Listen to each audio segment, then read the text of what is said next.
Aunque todos los pasionistas estemos llamados a anunciar la pasión del Señor, sabemos que no hay una única forma de hacerlo. Así que, ¿cómo lo vive cada uno?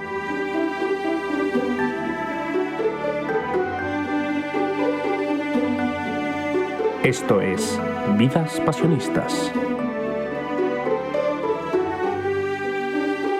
Muy buenos días, amigas y amigos, ¿cómo están? Como cada miércoles nos alegra saludarlos en su programa Vidas Pasionistas. Quien les habla y les saluda, como siempre, un servidor, Jorge Martínez. Y hoy tenemos un programa especial, y es que ya estamos llegando al final de esta primera temporada de Vidas Pasionistas, y creemos que era justo que, ya que Omar y yo hemos estado siempre presentando o dirigiendo este programa, pues ahora pasar por el banquillo del centro a ver qué se siente. Y en estas 2 semanas vamos a entrevistar a los presentadores de este programa, y para eso el padre Edward, que ustedes recordarán que estuvo en una entrevista anterior con nosotros, se ofreció a entrevistarnos. Como él decía que es el que siempre nos entrevista a los estudiantes, pues hoy lo hará aquí para ustedes en el set de Vidas Pasionistas. Buenos días, padre Edward, ¿cómo estás? Un gusto, ¿qué tal, Jorge? Muy buenos días. En este momento, pues como ya saben, aquí el presentador de las anteriores entrevistas, queremos que él se presente y nos diga quién es. Bueno, muchas gracias por la invitación, y sé que estar aquí da un poco como de miedo. Ahora entiendo por qué los que vienen aquí pues se ponen tan nerviosos. Bueno, mi nombre completo es Alexi Omar Almaguer Rodríguez. Soy de un pueblo de Cuba llamado Veguitas, del municipio de Yara, de la provincia de Granma, al oriente del país de Cuba. Casi cerca a Jamaica, por ahí, ya casi llegando. Por eso es que dices tú que eres oriental, ¿no? Yo soy, soy oriental por eso, porque vivo en la zona oriental del país. Muy bien, Omar, pues bueno, va a ser un placer entrevistarte, ya luego te desquitarás. Bueno, vamos a comenzar con este momento de compartir sobre tu vida y tu vocación. Y como ya es costumbre, como ustedes se habrán dado cuenta, comienza contándonos un poquito de tus primeros años de vida, tu familia, tu infancia. Bueno, como ya contaba, pues nací en ese lugar de Cuba, ¿no? En el oriente del país. Ahí, es un pueblo muy chiquito, pero bonito. Es un pueblo de campo. Ahí pues nací en ese pueblo. Ahí crecí, fui a lo que aquí llaman el kinder. Hice pues mi primaria, mi secundaria ahí, en ese pueblo. El entorno familiar pues era muy, muy extenso, ¿no? Nosotros somos una familia muy grande. Y crecí con mi abuela, con mis hermanos, con mis tíos. Y pues ahí fue bonito, ¿no? Vivir pues esa experiencia con la familia en ese pueblito. Omar, ya que eres el único cubano en estas tierras extranjeras, cuéntanos un poco la realidad de Cuba. Bueno, en Cuba se vive por una realidad muy dura, porque vivimos hace 62 años bajo un gobierno que no ha tenido pues ningún tipo de, no sé, de avance, por así decirlo, con las personas y con la misma sociedad. Allí, pues, en Cuba no hay elecciones electorales para elegir un presidente. Como se dice pues, en los medios ahora, hoy en día, es una dictadura. Vivimos bajo una dictadura porque allí uno no puede elegir, no tiene libertad de expresión. Si dices algo, pues estás en contra del gobierno. Eres contrarrevolucionario, eres imperialista, porque eso es lo que siempre nos enseñan desde chiquito, que el que no está con las ideas de la revolución cubana es imperialista, es yanqui. Ese término se lo utiliza para definir a los americanos, a los Estados Unidos de América. Y entonces, pues allí vivimos así. Desde chiquito, pues siempre te están enseñando de que la revolución es lo más grande que ha habido en Cuba, que Estados Unidos, España, pues fueron países pues malos dentro de la sociedad cubana. Pero a veces, pues yo me pongo a ver, cuando viajaba a La Habana, decía, ¿y la revolución qué ha hecho, no? Porque no ha hecho nada, porque todas las construcciones las cogió hechas. La revolución lo único que ha hecho es construir hoteles, que eso es de lo que vive el país, del turismo, del tabaco, del ron, pero eso es lo único que ha hecho, hoteles, embargar cosas. Las personas pues no tienen para decir, pues vamos a hacer, no sé, una gran fiesta, porque económicamente no te da. La gente vive pues del día a día, de lo que va luchando día a día, ¿no? Pero el gobierno mantiene, pues, por así decirlo, a las personas contentas porque le da una canasta básica mes a mes. Pero esa canasta básica es racionada. Tenemos una libreta de abastecimiento que mes a mes tú vas a esas tiendas, te apuntan allí la cantidad de cosas que te llevas, y eso es lo que te puedes llevar para tu casa. Pero eso no alcanza porque nosotros, pues en La Habana vivíamos así con esa ración de comida y es que no llega uno al mes con eso, ¿no? Imagínate tantas personas que viven pues también de eso nada más, que a veces no tienen trabajo, no tienen con qué sostenerse. Y estos son, según ellos, logros de la revolución, tener a la gente así. Muy, muy difícil esa realidad que nos comentas, Omar, y pues hemos visto también en las noticias que con estas semanas, ¿no? Últimamente han habido como intentos de una revolución, por decirlo así, de la gente ante esta situación, ¿no? Y para nosotros creo que, al menos para mí en Honduras, el ver a Cuba es como, casi como un tabú. Hay muchas cosas que no se saben, ¿no? En ese sentido, pues tú nos ayudas a acercarnos más a esa realidad. Hablando de esa realidad, eh, envuelto en toda esta maraña de cosas que nos has contado, ¿en qué momento de tu vida y de qué manera surge tu vocación? ¿Cómo te vas dando cuenta de que Dios te llama a ser religioso? ¿Y en qué momento conoces a los pasionistas? Bueno, tengo que contarlo, cuando era chiquito tendría yo como unos 7 años. La vecina del frente de mi casa, pues ella era catequista. Y entonces ella me dice, el domingo ve a la iglesia que vamos a pintar. Y yo fui a la iglesia a pintar. Pero desde ahí pues me fui entrando en las cosas de Dios, fui conociendo más lo que era pues Dios, la iglesia, porque en mi casa, aunque fueron de familias cristianas, pero no eran así como practicantes, así como lo son ahora por mí, por así decirlo, ¿no? Porque mis tías me contaban que ellas cuando niñas pues siempre iban a la iglesia, tenía una tía que decía que si no iba con mantilla pues no la dejaban entrar, y entonces ella, a juro Dios, quería que le pusieran una mantilla y pues así fue creciendo un poquito pues la fe de ellas también, ¿no?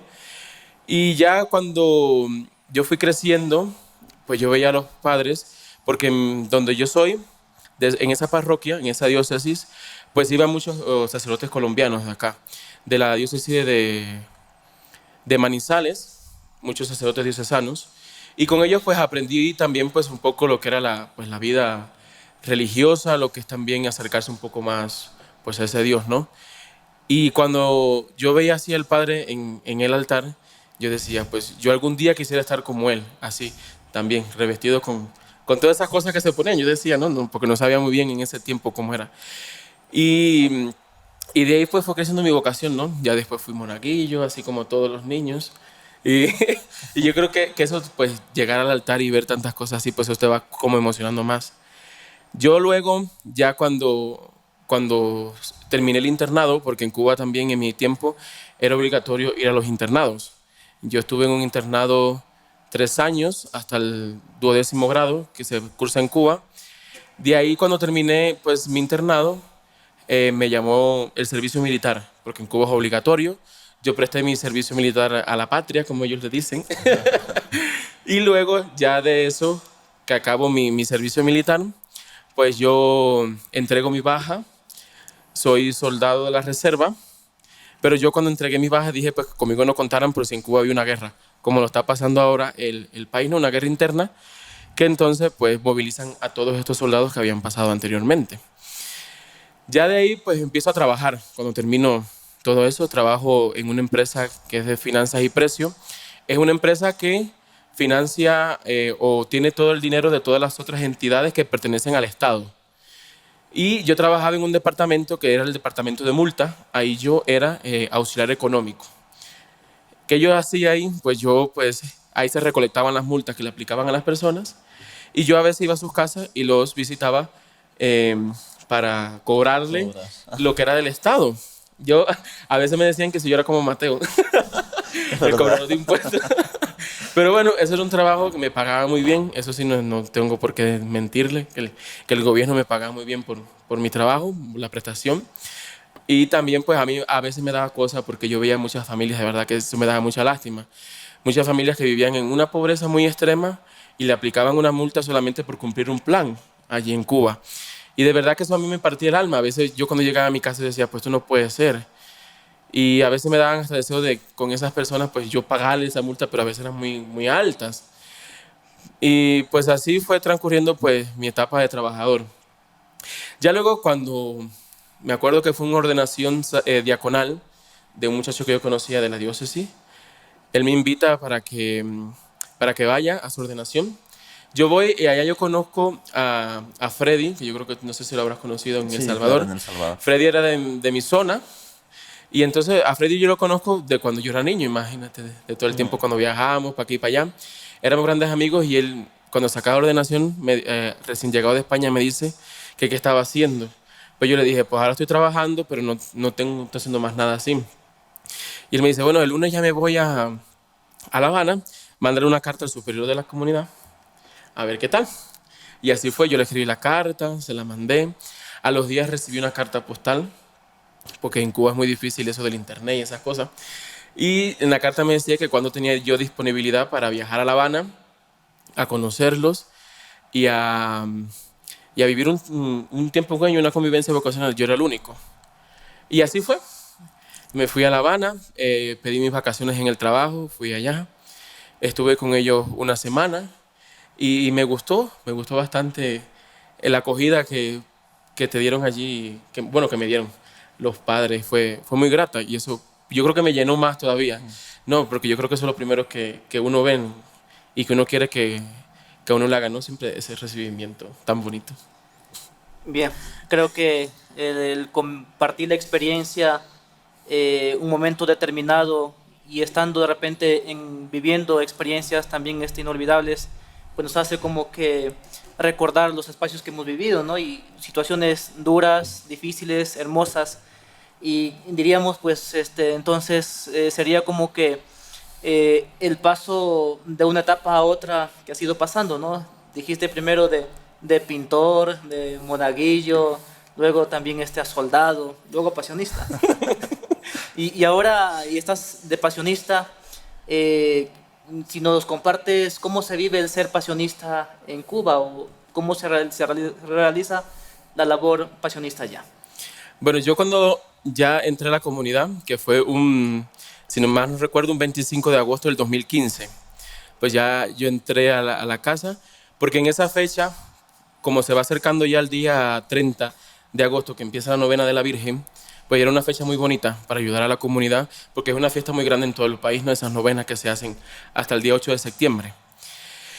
Allí lo que más me llamó la atención de los pasionistas es la labor que hacen con los ancianos. En La Habana tenemos un comedor de ancianos, donde se atienden más o menos 150 ancianos, que se le lleva, pues, a algunos se les lleva comida a la casa, a otros pues van a almorzar ahí. Las señoras que cocinan ahí, pues llegaban a las 3 de la mañana, había que abrirle el portón para que ellas entraran porque tenían que hacer mucho almuerzo. Y esa labor, pues, es lo que más así yo decía, pues esto es, porque qué más, ¿no? Estar con esas personas vulnerables que la sociedad, pues, y el gobierno de Cuba los aísla ya por ser mayores. Unos vivían en unas condiciones, pues, muy, muy, muy feas. Que uno decía, pues, yo no sé cómo pueden vivir así, como hay personas que pueden vivir así, ¿no? Y a veces yo le da gracias a Dios porque decía, bueno, entonces, si quiere mi familia, yo tenía algo que comer en la mayor parte del tiempo, pero esa gente, ni eso a veces. Y esos viejitos, pues uno les veía pues esa sonrisa, ese ánimo cuando iban a buscar su almuerzo, que a mí eso también me llenaba pues de mucha alegría, no verlos así tan alegres. Yo en realidad a ese comedor fui a comer como 3 veces, por mucho, en el año que estuve ahí en Habana. La señora que cocinaba allí me decía, eres una de las personas que menos ha pasado por aquí, porque es verdad que yo casi nunca iba a almorzar, solamente los jueves cuando ya subía la comida a la comunidad. Pero esa labor, pues para mí era lo máximo, lo mayor. Después, pues ya los domingos, pues como vivimos en una parroquia, esa vicaría también es muy grande y los pasionistas, por donde quiera que vamos, siempre llevamos ese sello, ¿no? Y ese signo y que la gente pues nos quiere mucho. Y hay gente que venía pues de otros municipios, venía de otras parroquias los domingos a misa a la casa. Y la catequesis se comenzaba con los niños como a las 8:30 de la mañana y ya con los adultos, pues después de la misa 9:30, hasta alrededor de las 10:30 de la mañana. Y yo allí pues trabajaba con un grupo de confirmación. Y también pues participaba cuando tenía el tiempo del grupo de jóvenes. Y eso es un movimiento pues muy grande que se tiene ahí con esas personas. También está la familia pasionista que es muy grande. Yo cuando empecé también ayudé en un tiempo pues a las hermanas pasionistas de San Pablo de la Cruz, más conocidas como las de Ciña. Sí. Con ellas, pues ellas vivían cerca de la casa nuestra, bueno, viven. Y entonces, como su carisma es trabajar con estas personas que viven de la vida fácil, o las prostitutas, como así se le llaman, ellas tienen un taller y en ese taller pues hacen imágenes, imágenes de santos, hacen pues el pesebre completo. Y yo iba y trabajaba algunas veces con ellas, las visitaba, pero los sábados teníamos siempre el taller con las madres y con los niños. Entonces yo hacía de canguro en ese tiempo. Ellas mientras le daban pues las charlas a las madres, cuando yo no tenía charlas ese sábado, pues yo me quedaba con los niños y trabajaba los sábados con los niños y ya pues así transcurría pues gran parte de mi labor pastoral los sábados y los domingos dentro de la casa. Hasta que luego, después me fui con también, trabajaba un sábado con las de Ciña y otro con las hijas de la Pasión que atienden un santuario. Pues allí también en un lugar de La Habana llamado Párraga, allí tienen una capilla y en esa capilla pues yo iba los sábados en la tarde. Entonces en la mañana tenía una cosa y en la tarde otra y así pues era muy bonito. Muy ocupado. Siempre en autobús. Porque a mí nunca me gustaba que me llevaran ni nada de eso. A mí siempre me ha gustado pues estar con la gente, vivir así todo ese tiempo con la gente en los autobuses, en los carros, porque ese calor humano pues yo creo que no se encuentra en otro lugar que no sea ahí. En las guaguas, así le llaman, ¿no? En las guaguas, sí, en Cuba se llama guagua. Pues muy interesantes todas estas realidades que nos compartes de tu vida como pasionista ahí en Cuba. Y ahora quiero que le demos un giro de 180 grados a la temática, en el sentido de que quisiera que nos compartas. Ya nos has contado lo difícil que son las situaciones que vive la gente ahí en Cuba. Y creo que, al igual que cuando, por ejemplo, a mí me pasó cuando salí de Honduras y descubrí otras realidades mejores, pues a uno le impacta, ¿no? Y en ese sentido quisiera que compartieras con nosotros y con la gente que nos ve y nos escucha, qué significa para un cubano, independientemente del estilo de vida que elija, qué significa para alguien de Cuba salir del país, salir de la isla y darse cuenta de que en otros sitios hay unos estilos de vida totalmente diferentes. Sí, yo pienso que el cubano cuando sale, pues esa realidad pues le choca mucho. Sí, al principio yo cuando llegué a España sí fue una situación muy dura, un choque cultural pues muy grande, ¿no? Yo, pues yo nunca había cogido un avión, nunca había estado en un aeropuerto, yo me perdí en el aeropuerto de Madrid. Tuve como una hora perdido porque no sabía para dónde coger. Hasta que ya pues se me alumbró el bombillo y dije, no, tienes que ir a migración, preguntar allí a los policías que para eso están. Y así fue. Pero sí fue muy duro alejarme de mi familia, alejarme pues de la comunidad de La Habana. Yo tenía boletos para el 27 de febrero de regreso, como hay que comprar ida y vuelta, y yo lloraba mucho porque yo me quería regresar para mi casa, porque yo decía, no, es que no puedo estar tan lejos. Pero cuando llamé a los padres en La Habana me decían, pues tienes que coger la calma y saber que eso es un tiempo, que no va a ser para toda la vida, que pronto estarás aquí con nosotros. Y así fue. Y yo en realidad, por así decirlo, pues no era así tan mariano, tan cerca a la Virgen como lo fui en España. Yo me llevé un afiche que me regalaron de Cuba de la Virgen de la Caridad y ahí fue todas las noches, pues como yo la tenía al lado de mi cama, ahí yo le lloraba y le decía, pues ayúdame a superar esto, porque de verdad que yo hubiera dejado eso si no fuera por la oración. Y yo creo que la oración pues me ayudó muchísimo a superar todas las dificultades que a uno se les va presentando y también en ese noviciado de quererme regresar. Y sí, yo creo que también el cambio de comida, de todas esas cosas, a mí me cayó muy mal en el estómago, porque era muy distinta a la comida que yo comía en Cuba todo el tiempo en Habana, frijoles, mañana y tarde, a esa variedad de comida que uno ve allí, ¿no? Porque en Habana siempre se trataba de comer lo que la gente del común come, ¿no? Uno no puede estar dándose esos lujos, porque piensan que como uno ya es religioso, vive en una comunidad religiosa, pues tiene lo mejor. Y no es así, porque a veces a mí me da hasta pena pedir dinero para comprarme un par de zapatos. Y yo iba con mis zapatos a veces rotos a la universidad. A mí me daba cosa, ¿no? Pedirle a los padres porque decía, yo trabajaba antes, yo tenía mi plata porque ganaba mucho.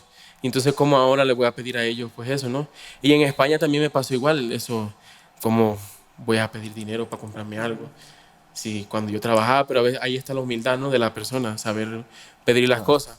Cuando llegué aquí a Colombia, pues también fue otro de los choques culturales grandes, porque España, Cuba, aquí, yo creo que eso, pues, sí, yo entré en un tiempo en que yo ni sabía en qué estaba, ni dónde estaba, ni cómo, ni existir, yo creo que uno Sí, porque era tan grande todas esas mentalidades que a uno le meten en Cuba de que Colombia, por el tema de Pablo Escobar, Ah, todo claro. el narcotráfico, que aquí matan gente, que desaparecen autobuses. Y yo decía, pues yo no puedo salir entonces a la calle para que me mandaron. Sí, y entonces pues ese estigma de Colombia pues lo tienen en Centroamérica y en el Caribe pues muy marcado. Y yo cuando a mi familia le dije que yo venía de destino a Colombia, prefirieron que me fuera a El Salvador. Y ellos dijeron, mejor que te vayas a El Salvador que a Colombia. Y porque es lo que le venden en Cuba a las personas. Y yo creo que sí, hay gente que defiende pues el gobierno porque no sabe lo que hay fuera. La gente pues como vive así, pues, como ya lo decía, cómodamente de lo que le da el gobierno, pues no ven lo que hay por fuera. Y uno que está allá afuera y ve las cosas, aunque yo no, ¿cómo se llama? No es que yo me quiera hacer el más que nadie ahora ni nada de eso. Porque yo no, de verdad que no, las comodidades que a uno le da la congregación, pues para mí no son así como gran cosa, por así decirlo, ni que me haya acomodado a esta vida ni nada de eso. Porque yo tengo que recordar de dónde soy, mis raíces, que yo no nací en una familia humilde y de ahí siempre he sido. Así que para mí esto no es así que sí saliste, pero ahora tienes que ir a buenos restaurantes o tienes que ir, relacionarte con mejores personas cuando llegue a Cuba. No, yo voy a seguir siempre siendo el mismo, donde quiera que vaya. Sí, para nuestros oyentes o aquellos que también nos van mirando y escuchando, creo que es importante también saber de que los pasionistas, ahora la provincia, ¿no? La primera salida a otro país es en el noviciado. En el ¿no? noviciado, sí. Y eso es lo que comentabas tú desde el noviciado y ahora también aquí en Cajicá, Colombia, ¿no? ¿No? Entonces en otras realidades, ¿no? Y como todas las personas solemos celebrar también momentos, situaciones y vivencias, ¿no? Y creo que tú también, ¿no? Y mi penúltima pregunta de esta entrevista Falta otra, falta otra. para ti es, ¿cuál es el momento más feliz como pasionista que has vivido dentro de la congregación? Yo creo que el momento más feliz que viví dentro de la congregación fue cuando regresé de España a La Habana, que me encontré allí a Joel que me fue a buscar con los postulantes. Pero yo creo que lo más grande fue cuando llegué y estaba Evelio ahí. Ese abrazo que yo sentí de él, pues yo creo que yo no lo he sentido así como con nadie, ¿no? Porque, para decirlo, en Cuba también cuando somos personas cercanas, entre hombres nos damos un beso en la cara.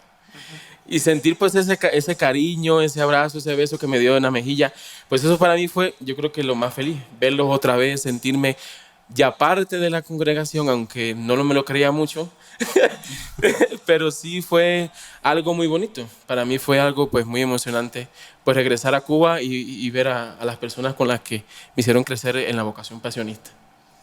Muy bonitas esas experiencias, ¿no? Sí. Yo recuerdo esa vez que tú dijiste, vamos a tomarnos una foto los cuatro religiosos cubanos, y tú decías, ¿cuál es el cuarto? Y resulta que eras tú, ¿no?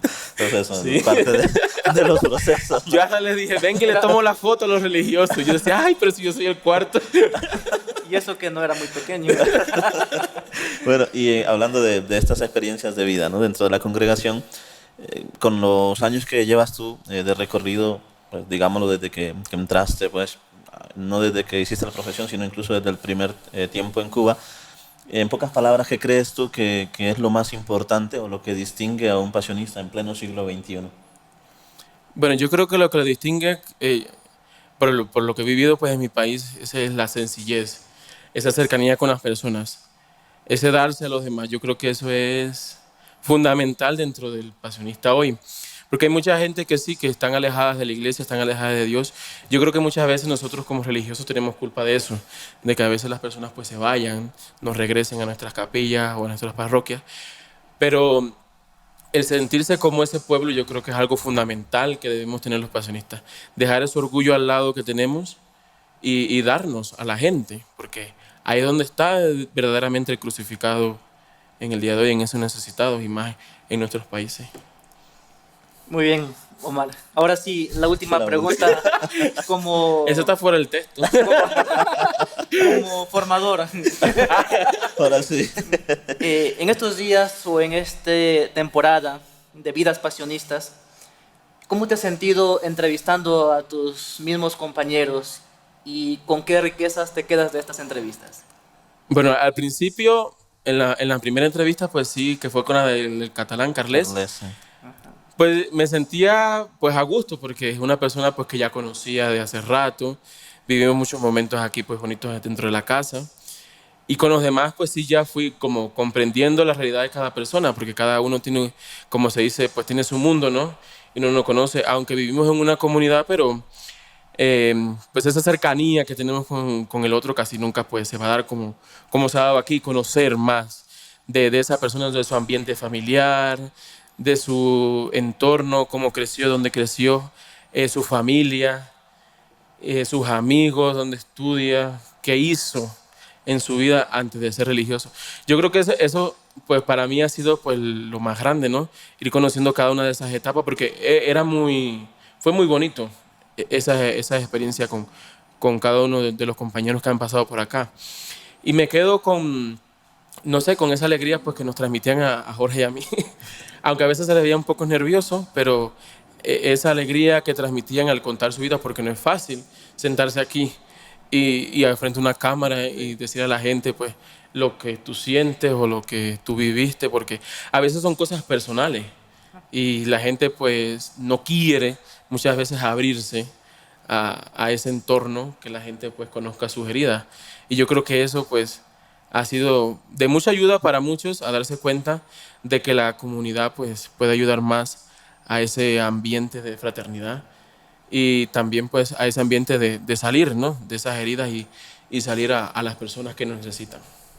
Pues yo creo que has dicho una cosa muy cierta y estoy de acuerdo en que esa es una de las riquezas más grandes de nuestro programa, ¿no? De Vidas Pasionistas, porque en el marco de los 300 años hemos querido que esto sea una forma de conocer un poco más las vidas pasionistas, en este caso de nuestro seminario. Y los compañeros han venido aquí, nos han contado su vida, han abierto el corazón para las personas que nos ven y nos escuchan a través de nosotros que hemos compartido haciéndoles las preguntas, pues. Y creo que eso es una riqueza que queda no solo para ti en este caso, sino también para todas las personas que nos ven y nos escuchan, ¿no? Entonces, creo que han pasado la prueba. Y la preparación, sí, porque uno tiene que prepararse para esto, porque no es solamente unas preguntas y ya, sino pues también esa preparación interior de que te van a contar algo que tú no sabes, ni que seguro ibas a saber durante toda la vida. Así llegaran a una comunidad, yo creo que viviéramos juntos, pues no íbamos a ver pues nuestras cosas interiores, ni lo que vivimos, ni lo que sentimos, porque yo creo que como ya lo dije, este programa ha abierto mucho a las personas dentro de nuestra casa y espero que también aquellos que nos ven pues puedan sentir pues esa cercanía que tenemos los pasionistas con todos ustedes que nos ven y nos escuchan. Pues nada, ya no te atrasamos más, ya no te ponemos más nervioso, pues agradecerte realmente también a ti la oportunidad de compartir contigo esta entrevista. Gracias también al padre Edward, que es un excelente presentador, como hemos podido descubrir. Está contratado para la segunda temporada. Exactamente. Y bueno, agradecerles también a ustedes ahí en casa, en el trabajo, donde sea que nos estén viendo o escuchando, por esa fiel sintonía. Ya saben, como siempre les decimos, compartan el contenido, suscríbanse a nuestro canal si no se han suscrito, déjenos algún comentario ahí en la caja de comentarios y aquí nos seguiremos viendo los miércoles que quedan de esta primera temporada. Gracias, Padre Eduardo. Muchas gracias. Entonces veremos los comentarios hacia el hermano Omar y creo que a todos los que hemos participado de una u otra manera en este programa. Y si quieren saber más de nosotros, pues también pueden dejar sus preguntas en la caja de comentarios. Exacto. Porque yo creo que esa es una forma también de enriquecer más estos espacios que tenemos aquí hacia ustedes, que queremos compartir nuestras vidas. Bueno, pues feliz resto de semana para ustedes, también ustedes que nos están viendo a través de las redes sociales. Dios les bendiga, recen por nosotros y nosotros rezamos por ustedes. Hasta la próxima. Chao. Hola de nuevo, seguimos aquí. No nos hemos ido y es porque necesitamos que le des clic aquí para que veas la lista de reproducción del contenido que tenemos en nuestra página de YouTube. Y aquí abajo le das para también ver las entrevistas anteriores. Hazlo, que te esperamos.